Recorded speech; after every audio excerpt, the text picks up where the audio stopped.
Entonces, en la clase de hoy continuamos con los nuevos temas. Hasta ahora lo que hemos hablado es que tenemos un cuerpo que ahora tiene forma y que esta forma implica que al aplicarle fuerza, este objeto no simplemente se desplaza como lo pensaba Newton, sino que también genera una rotación. A ese efecto de rotación por medio de una fuerza es lo que entendemos como torque. ¿Ya? Es lo que hemos estado hablando hasta ahora de torque. Ahora, viéndolo desde ese punto de vista, el análogo a Newton, es que estamos recién viendo el movimiento del cuerpo. Por lo tanto, ahora podríamos subir un poco más la vara y además de decir el movimiento que se puede mover y al mismo tiempo rotar, podríamos calcular su energía. Y eso es lo que vamos a ver en la clase de hoy. Simplemente calcular la energía. Porque el cuerpo, vuelvo a decir, tenemos esta cajita, ya sabemos que a esta caja yo la puedo mover y calcular su energía cinética, dependiendo de la velocidad y la masa. Puedo calcular su energía potencial, pero si ahora rota, puedo calcular esa energía, la energía de rotación. ¿Ya? Y para eso vamos a calcular con este simple ejemplo. Es una barra, ¿ya? Que en los extremos tiene unas masas y en el punto medio también tiene unas masas. Entonces considera el siguiente cuerpo. Una varilla recta de alambre muy rígido, que no se va a doblar y que tiene masa despreciable. Entonces esta parte celeste no tiene masa, o tiene masa pero es despreciable, en comparación a las otras tres masas. ¿Ya? ¿Cómo muestra la figura que está a continuación? Todas las masas, las tres masas, las del medio y los dos extremos, tienen exactamente la misma masa, m, y están distribuidos por esa simetría. Están a la misma distancia, r. Eso quiere decir que el largo es 2r. ¿Ya? Ahora, calcular la energía cinética que adquiere este sistema cuando lo vamos a rotar. Entonces lo que vamos a hacer ahora es calcular la energía cinética, pero cuando vamos a hacer rotar este objeto. Para esta consideración, en todo este curso, vamos a considerar que cuando rotan, la velocidad angular es constante. ¿Ya? No piensen que acelera. Vamos a minimizar la dificultad de estos problemas considerando que estos cuerpos, si llegan a rotar, rotan con una velocidad angular constante. El problema está desde qué punto rota, porque no hemos dicho en ninguna parte dónde está el pivote o el centro de giro. El centro de giro podría estar acá, podría estar acá, podría estar en cualquier punto. ¿Y por qué es tan importante? Vamos a considerar acá, voy a copiar, voy a pegar.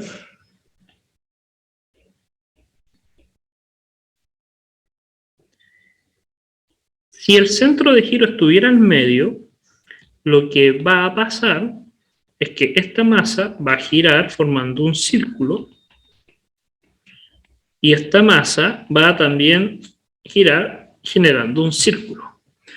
Cada una de ellas entendemos que van a tener una cierta distancia desde el punto de giro. Podríamos decir perfectamente que va a haber torque en los extremos, pero en el punto medio no va a haber torque, por lo que ya habíamos hablado anteriormente, que la distancia desde el punto de giro hacia el objeto es 0. A diferencia de que si el punto de giro estuviera en uno de los extremos, porque ahora va a aumentar el torque. Porque este va a tener un torque que va a ser igual que en el caso anterior, pero va a haber uno que va a tener una mayor distancia a punto de giro. Entonces, sí importa saber cuál es el punto en el cual se centra el giro del objeto. Por eso en torque, cuando veíamos torque, decíamos que era sumamente importante entender dónde estaba el pivote y si no estuviera, definir cómo podríamos calcularlo. Ahora, para eso los van a decir que por lo menos para este problema hay que entender que independientemente de cuál fuese el caso, si fuese este o fuese este, en los dos siempre la velocidad angular va a ser constante. ¿Ya? Y nosotros ya sabemos de movimiento circular cómo calcular la velocidad angular si los dice en el ángulo, el tiempo, cuánto se demora. Entonces no hay problema. Y los van a hacer dos opciones. Por lo menos vamos a partir considerando que el eje de rotación es una de la esquina, como se lo mostré recién, y el otro eligiendo que el centro de rotación estuviera al medio. Realmente puede ser cualquiera, podría estar ahí también, perfectamente el centro de giro. Pero vamos a considerar solamente esas dos consideraciones. Entonces, aquí vendría a decir, pero ¿cómo calculamos la energía cinética? Cinética venía de la palabra kinetic, en latín, que era movimiento. Entonces vamos a calcular la energía de movimiento, pero no es de desplazamiento, sino que es de rotación. Y para eso, aquí está mal escrito esto, tendríamos que recordar, no, vamos a agregar una hoja, el concepto de energía cinética. La energía cinética, el K de kinetic, era simplemente sumatoria. Si ven este error también en el aula, eso es una sumatoria. ¿De qué cosa? De un medio de las masas que iban a ver por sus respectivas velocidades. ¿Por qué ahora hacemos una sumatoria? Realmente nosotros veíamos sin sumatoria. Pero ahora, en este ejemplo, hay tres masas. Y cada una de ellas puede que se mueva o rote en sí mismo. Por lo tanto, las tres tienen movimiento. Por lo tanto, es la masa 1 por velocidad 1, más la masa 2 por velocidad 2, más la masa 3 por velocidad 3, cada una al cuadrado de la velocidad y un medio. Y esa es la energía total del sistema. Pero para escribirlo más fácil, usamos la notación de muchos cuerpos, donde el I representa la primera, la segunda y la tercera cantidad de objetos que vamos a ver. Ahora, como la velocidad es constante, la velocidad angular, como van a girar, no se van a desplazar, solamente van a girar, nosotros sabemos que hay una relación, que la velocidad lineal es simplemente la velocidad angular por R, que esa es la relación que siempre conocíamos, y lo único que cambia en estos dos objetos, lo único que cambia en cada objeto no es la velocidad angular, porque los tres objetos, o los 4, los 5, los 6, los que sean, tienen exactamente la misma velocidad de giro. Giran al mismo ángulo en determinado tiempo. Tienen exactamente la misma velocidad angular. Lo que va a cambiar es el R. R1, R2, eso es lo que va a cambiar, la distancia desde el punto de giro. Por eso, el R lleva el sub I, no el W, porque el W es constante para los tres. Los tres se mueven con la misma velocidad angular. Lo que va a cambiar es el R. Por lo tanto, podría reemplazarlos dentro de la ecuación. Me quedaría un medio, la masa de cada uno de ellos, estaba acostumbrado a hacer el doble de otra forma, el WRI, y esto está al cuadrado. ¿Alguna duda hasta acá? ¿Todo bien? ¿Todo claro? Entonces, podría despejar el cuadrado, paréntesis, me quedaría la masa de I, omega al cuadrado, R de I cuadrado.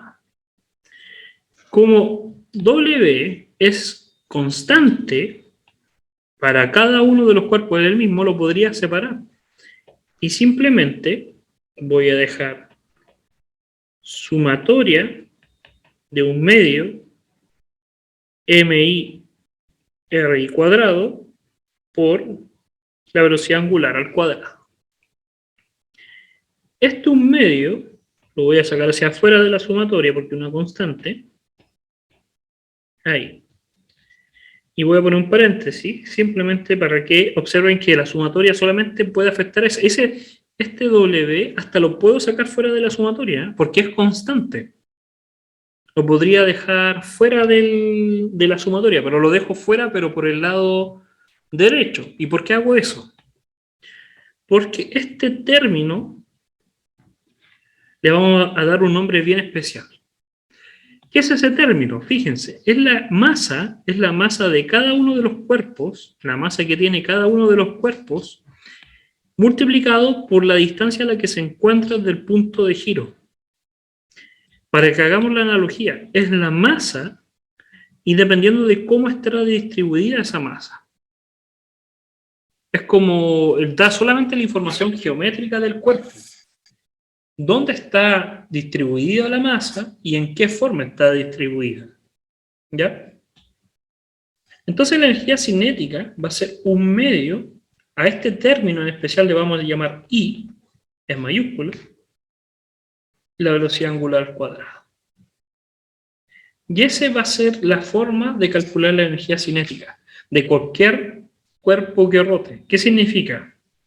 Que va a depender de la forma que tenga el objeto, de acá dentro de ese I está la masa, y cómo está distribuida la masa y cómo está distribuida esa masa, multiplicada por su velocidad angular al cuadrado, y un medio.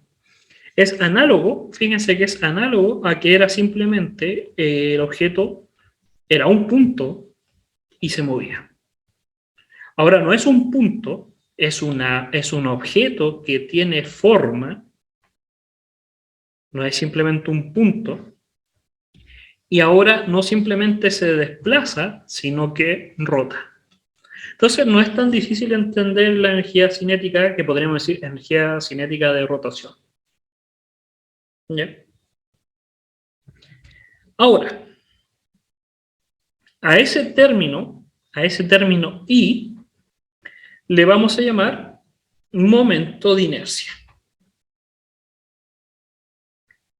Es porque ya sabe por qué usa la Maximiliano, dice por qué tiene especial la I, por qué se llama I. Es porque se acabaron las letras.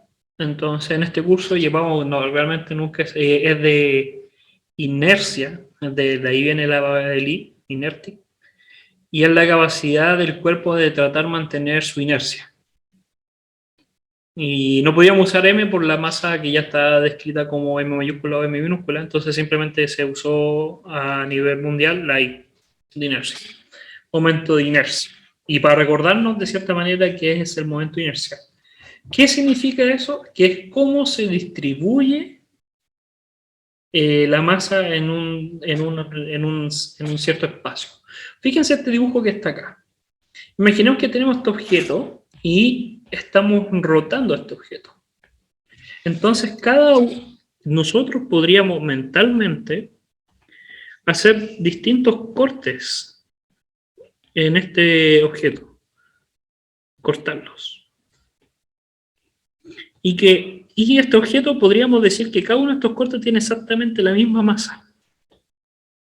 Entonces, cada uno de estos tiene exactamente, vamos a decir, M1, M2, vamos a usar 3 ejemplos más, M3, y cada uno de ellos tiene un R distinto, un R1, un R3 y un R2.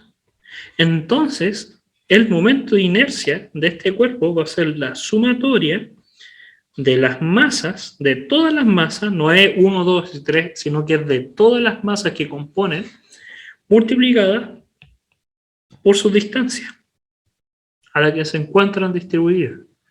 Entonces, esta información nos va a decir cómo más o menos es la inercia del objeto. Y eso quiere decir que aunque tenga la misma masa, si no está distribuido de la misma forma, no voy a tener el mismo momento de inercia. Un ejemplo para que lo entendamos de mejor manera. Yo podría tener el ejemplo de la barra. Perfectamente el ejemplo de esta barra. tengo tres masas solamente, M1, M2 y M3, pero si yo la hago girar respecto a este punto de giro, el verde, el momento de inercia va a ser el siguiente. Como la sumatoria es de 3, podría escribir sumatoria, pero voy a hacer los tres términos. 1 más 2 más 3. Todos tienen la misma masa, pero los R son distintos. Uno es 0, este es 0, porque está justo en el punto de giro. Este es R y este es 2R.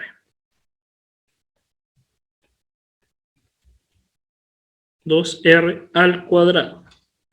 Entonces me quedaría 5mr². Ese es mi momento de inercia de este objeto, es la capacidad que tiene el objeto para poder mantener ese movimiento, considerando que estoy girando desde uno de los extremos.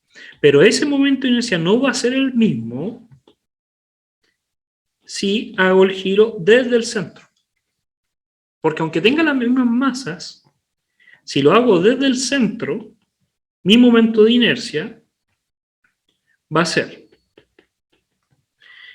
de nuevo, los tres cuerpos. Los tres tienen la misma masa. El primero está a una distancia R, aunque sea negativa ese R, porque es realmente menos R, da igual porque está al cuadrado. Fíjense de ese cuadrado. Las masas nunca son negativas, entonces el momento de inercia nunca va a dar negativo, porque la masa es positiva y el R está al cuadrado. Me respalda todavía que el momento de inercia nunca va a ser negativo, porque representa como la distribución de masa, que es como la masa, pero cómo la estoy qué forma tiene. El otro va a ser 0 y el otro va a ser R². Y eso me da 2mr². Fíjense que aunque sea el mismo objeto, no tiene el mismo momento de inercia, porque depende desde qué punto yo hago girar el objeto. Y fíjense, ¿sí? ¿Y qué significa que tengo un mayor o menor inercia? Eso lo vamos a aprender en la clase. Ah, ya. Pero fíjense en un caso muy particular. No lo hagan, pero si tomaran un cuaderno mejor, si tomaran un cuaderno, el cuaderno tiene tres momentos de inercia distintos. Así, realmente tiene muchos, porque depende de dónde lo haga girar. Puedo hacerlo girar de acá, o de acá, o de acá, de acá. Pero tiene tres puntos muy especiales. Uno es que lo hagan girar desde el centro, como lo hacen los basquetbolistas o los niños cuando están aburridos en el colegio y hacen girar su cuaderno en el dedo de su mano. El otro caso particular es cuando lo hacen girar en ese eje, como que lo tomaran desde acá, desde este extremo y lo tiran hacia arriba, y giran en ese punto. Y el otro punto, el otro giro que tiene, es que lo hagan girar desde ese punto que está ahí. Lo raro, y eso yo he puesto que más de alguno no se ha dado cuenta, es que cuando uno gira en un cuaderno, hay uno de esas tres formas que es imposible que gire de esa forma, constante. ¿A qué me refiero? Si yo tomo el cuaderno y lo hago girar respecto a este punto, es como que girar así solamente, y lo tiro al aire, el cuaderno, si usted lo tira a una hoja, sigue ese movimiento, y cae con ese movimiento.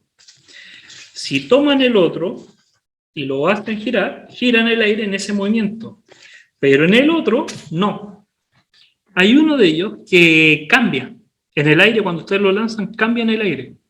Y hace como otro giro adicional. Y eso porque el momento de inercia de uno de ellos es inestable, que después más adelante vamos a ver eso en el curso. El momento de inercia lo dice la forma en cómo se distribuye la masa y cómo se puede afectar al giro. No da lo mismo girarlo desde ese punto, desde el otro, de la opción 1 o la 2 o la 3. No da lo mismo hacer girar el objeto desde el centro o desde uno de los extremos. En uno cuesta más, en uno cuesta menos, y esa información los dice más o menos el momento de inercia. El momento de inercia los dice más o menos Todavía no podemos decirlo claramente, pero lo va a decir la respuesta que tiene el objeto al giro. ¿Ya? Ahora,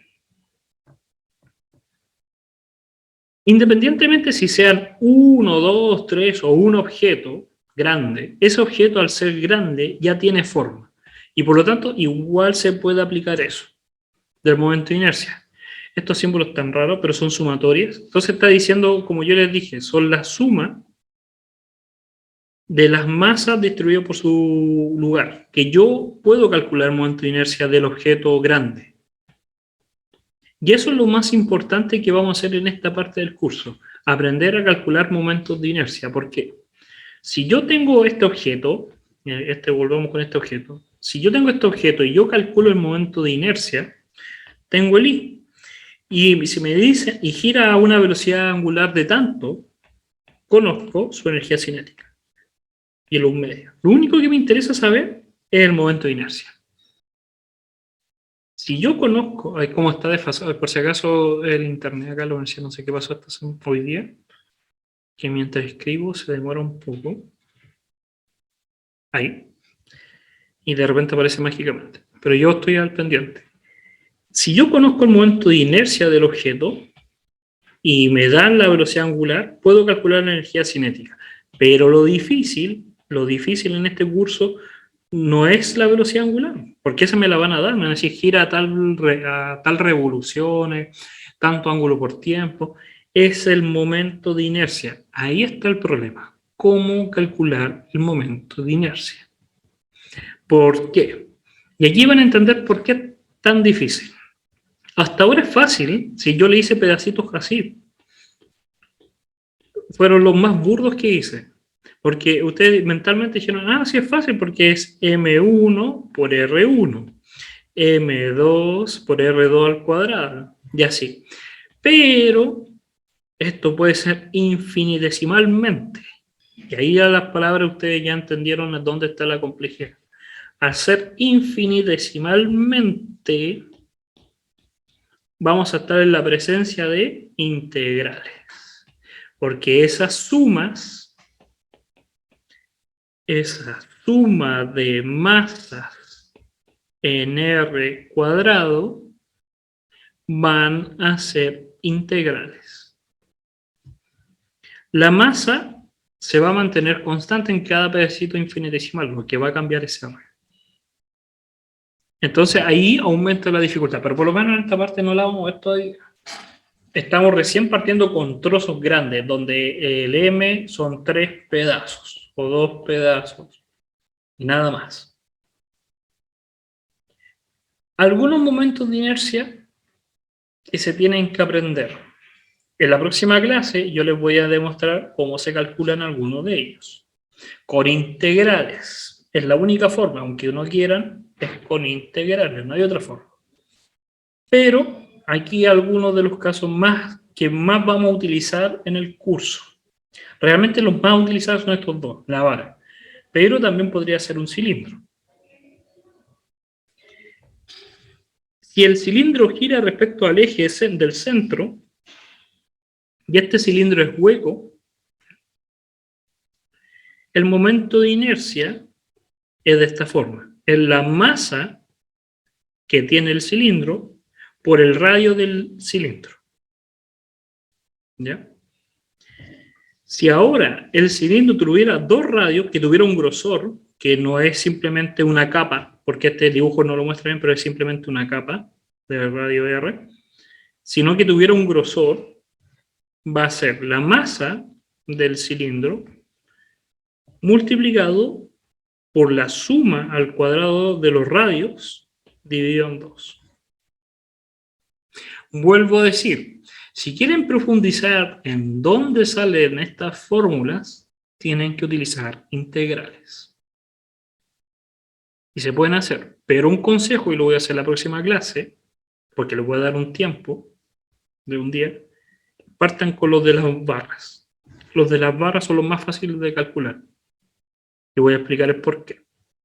Pero, para continuar, el cilindro sólido, un cilindro completo, no hueco, el momento de inercia va a ser la masa de ese cilindro, R cuadrado partido en 2. ¿Ya? Ahora, los que vamos a utilizar, si a mí me preguntan cuáles son los que realmente van a utilizar muy a menudo, y ya se estarían dando cuenta, es la barra. No hay otro caso. ¿Por qué? Porque hasta ahora son los que hemos hecho inconscientemente. En casi todos los problemas que hemos utilizado, hemos estado usando el concepto de la barra. Ahora, ¿por qué la barra es uno de los más sencillos? Y vamos, mejor hasta lo podríamos hacer ahora. ¿Qué es lo que pasa? Voy a cambiar el color. La barra visto desde frente, así realmente desde el lado, no de frente. Ahí está la barra. Y vamos a hacer que la barra gire desde el centro. Que gire en su propio centro. Acá vamos a hacer el giro de esta barrita. La barra es bien simple, porque si yo tomo un pedazo de esta barra, hago un zoom ahí, y tomo un mini cilindro de esa barra, podría considerar como si fuese en una dimensión. Entonces lo que voy a sumar, fíjense, son mini pedazos. Desde menos L medios hasta L medio. ¿Por qué? Porque la barra mide L, da lo mismo cuanto mide, pero en estándar mide L. Entonces, la mitad para la izquierda, la mitad para la derecha, pero la de la izquierda es negativa porque el eje referencial lo dice así. Entonces, cuando yo calcule el momento de inercia, yo lo que estaría sumando, como es infinitesimal, va a ser la integral, desde menos L medios hasta L medios, me quedaron mal los L medios, y ¿qué va a hacer? Nosotros dijimos que el momento de inercia era la masa por R cuadrado. Pero la masa no va a variar porque esta barra, todos los pedazos tienen exactamente la misma masa. Voy a hacer cortes iguales. Por lo tanto, la masa no varía. Lo que sí va a variar es el R. El R es el que va a variar. Entonces, yo primero tengo que encontrar una relación con el R.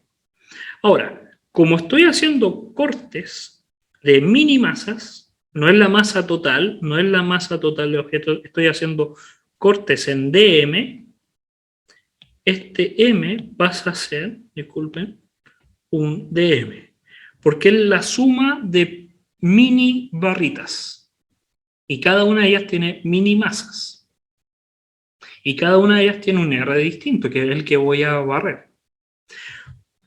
Como la barra es homogénea, la densidad es la misma. Ya, este es el problema, la densidad. ¿Qué es la densidad? Es la masa por delta X, o en palabras muy simples, la masa es la densidad por el espacio que ocupa, por L. La masa total del objeto es la densidad por el L, pero en este caso el L es delta X, porque son mini barritas.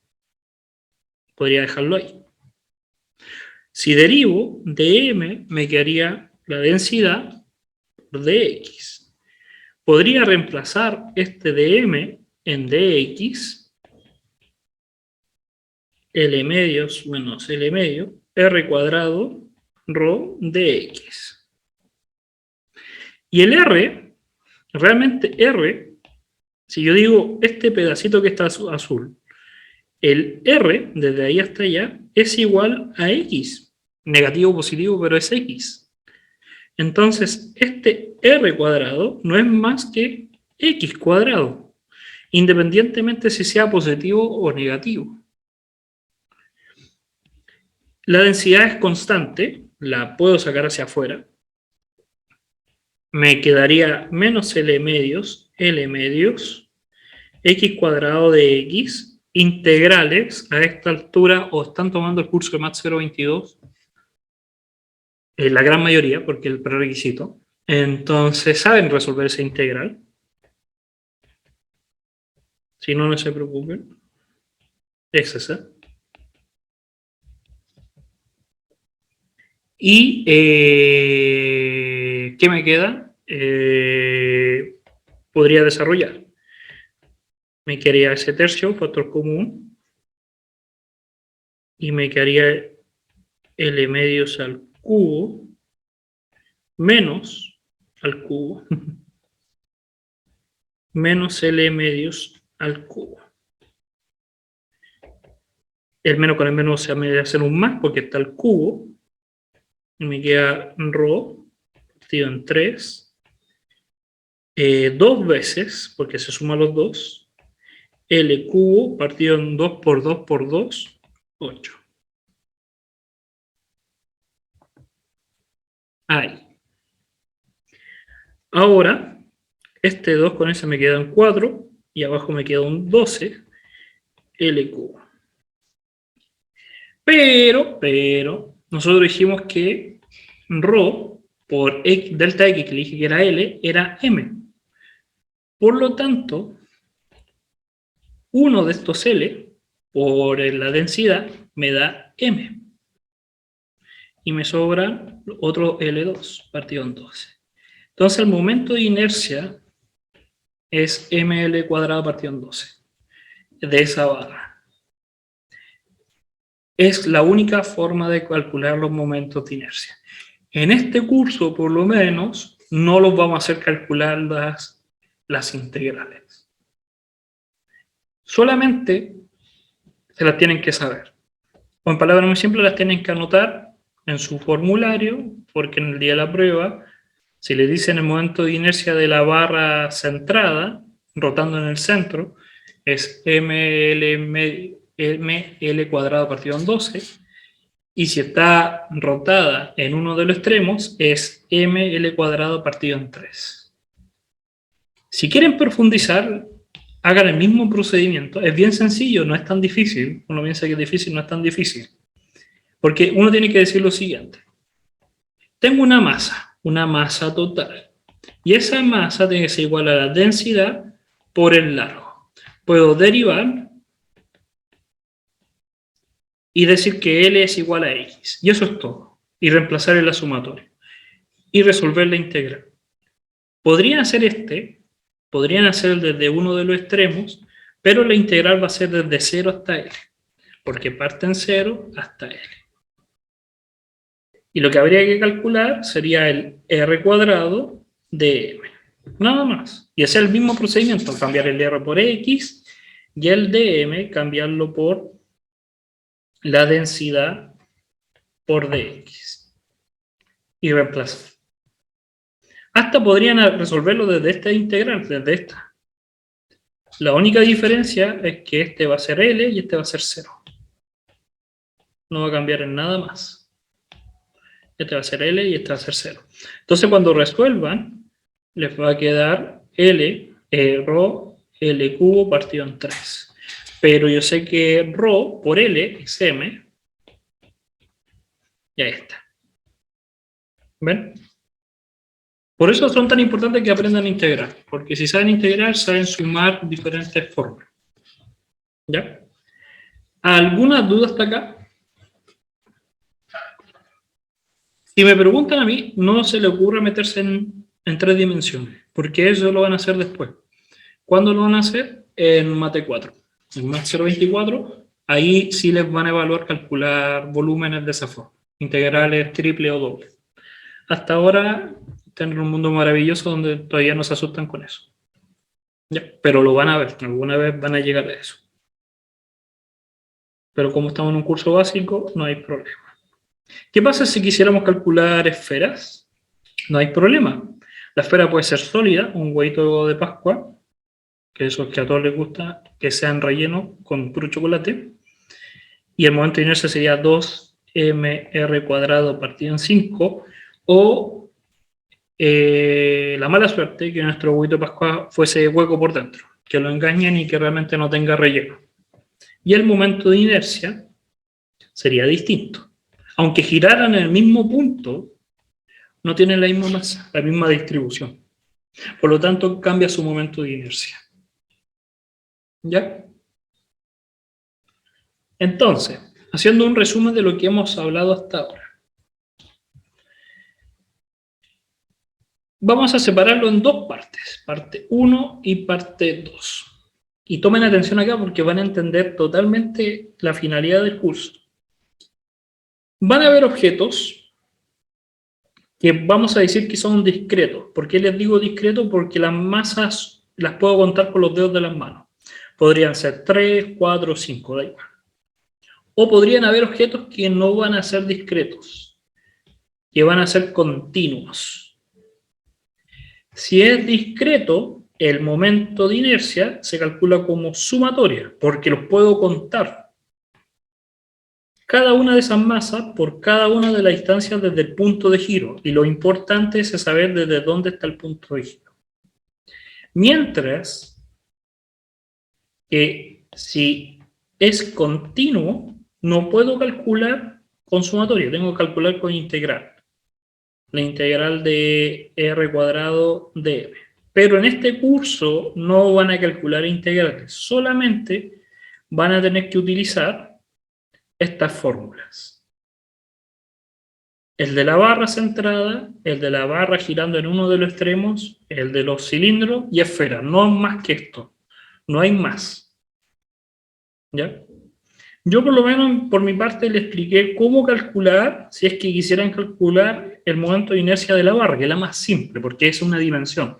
Entonces es una integral. Si fuese un plano, sería suma en x y suma en y. Por lo tanto sería doble integral. Y si es un volumen, sería una triple integral. Por eso no es tan fácil, por lo menos para el nivel básico.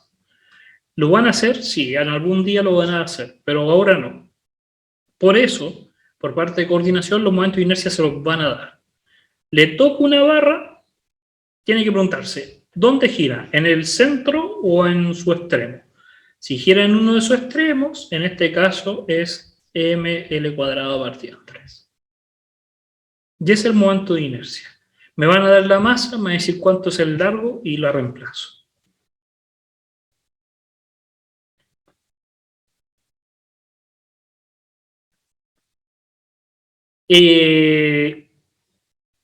Aquí están escribiendo en el chat, ¿qué pasaría si la barra está a 2/3? Por si acaso, coordinación, tampoco se va a calentar tanto la cabeza de que calcularan así, pero ¿qué pasaría si estuviera a 2/3? Eso quiere decir que acá hay un L tercio y acá un 2L tercio, que está junto en uno de los tercios, que es el punto de giro. Entonces, cuando calculen esa integral, ese momento de inercia, podrían hacerlo por separado, porque podrían hacer primero el de este lado y después el de este lado. Entonces, en rojo es la integral desde 0 hasta L tercio, porque da igual, si está para el lado izquierdo positivo va a girar igual, en un segundo después va a estar a la derecha, de la parte roja, más la integral de 0 hasta 2L tercio. Van a haber simetría, van a haber términos que se van, pero esa es la idea. ¿Ya? O, miren, también podríamos decir, en vez de eso, decir, para más preciso todavía, menos L tercio hasta 0. Porque en la barra media también se hace eso. En la barra, cuando estaba en el punto medio, y acá estaba el L medios y el L medios, inconscientemente estamos aplicando ese teorema de integrales, hacerlo por separado, hacerlo por tramos, porque teníamos la integral desde menos L medio hasta 0, más la integral de 0 hasta L medio. Y como el argumento era lo mismo, es desde menos L medio hasta L medio. ¿Ven? Entonces, la integral va a ser desde menos L tercio hasta 2L tercio de R cuadrado de M. Por eso es tan importante saberse los teoremas de la integral. Porque da igual desde qué punto hasta qué punto. Lo único que va a hacer, lo único que va a decir el punto de giro es los pedazos, hasta qué punto a la izquierda y hasta qué punto a la derecha. Fija los extremos, No sé si se entendió, Joaquín.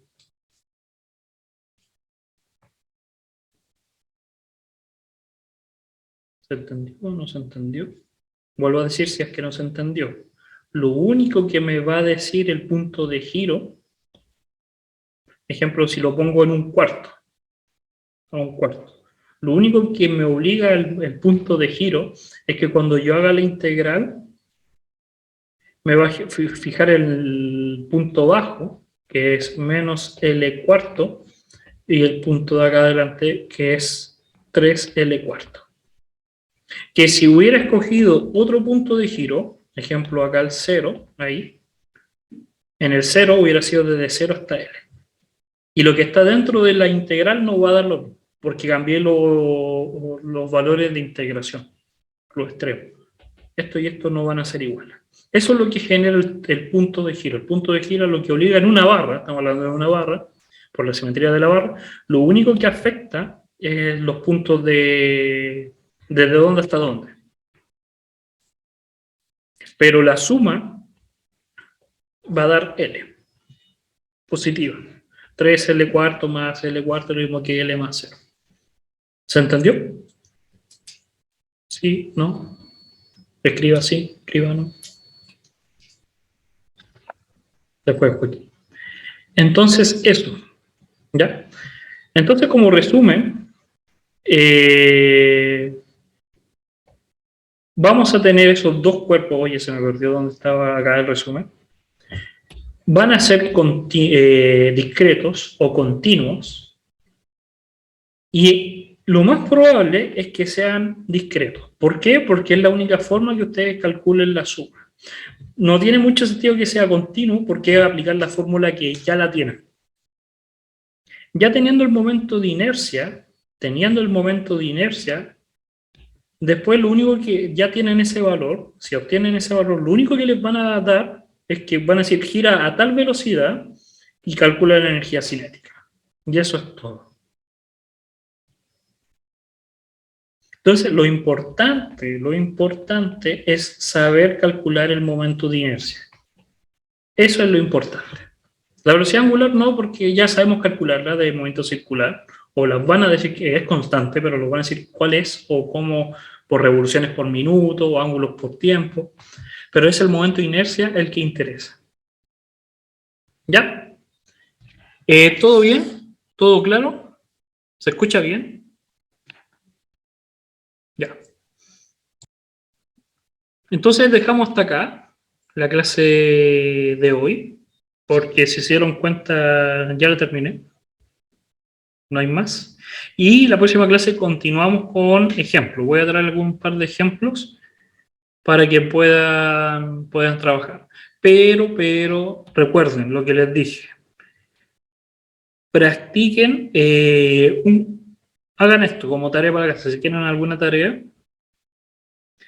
tomen una barra y pongan 4 bolitas y calculen el momento de inercia, jueguen aquí o acá, el centro de giro acá o acá. Después, tomen una barra, tomen 3 masas, pero de distintas masas, M, 2C, M, 2C, y calculen el momento de inercia. Practiquen eso, háganse expertos en calcular sumas con distintas distribuciones y distintas masas. Y ya con eso lo importante es que calculen el momento de inercia, nada más. Practíquenlo, no porque van a hacerse expertos, sino con que lo hagan una vez va basta y sobra.